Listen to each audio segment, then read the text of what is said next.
Shavua Tov, good vach to everybody. Tonight's story is a little bit connected, maybe a lot connected to the parsha of the week. We read about Pinchas, someone who took great pride in his being Jewish. Our story takes us back to the German occupation of France.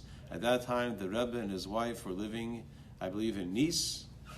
And the Germans were preparing for the worst, and therefore they wanted to know your name, your address, where you lived, all that kind of stuff. They came to the building where the Rebbe was renting an apartment with his wife, and they went door to door, taking down the names and numbers of the people in the house, and writing down Jewish, not Jewish, all the identifying details.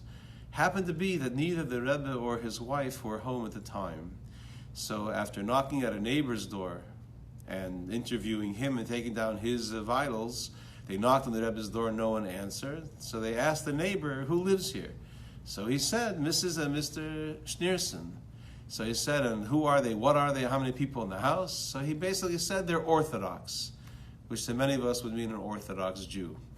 But to this to this German Nazi, he understood it to be like a Greek Orthodox or some kind of a Christian, and therefore he wrote down, and the neighbor noticed that he wrote down Orthodox and religious.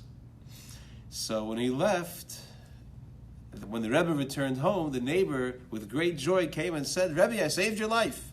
How did you save my life? He said, well, when they came today to find out who lives here and you weren't there, so I said you're Orthodox, and they misunderstood it to be a Christian, and therefore they wrote down, and you're safe. Now they're not going to come looking for you when they come looking for the Jews. I guess the neighbor expected the Rebbe was going to thank him, reward him, hug him, I don't know what. Instead, the Rebbe marched down to the police station where these records are being kept, and he insisted that they change the information to write down clearly that he and his wife were Jewish. Something that basically marks him for extermination.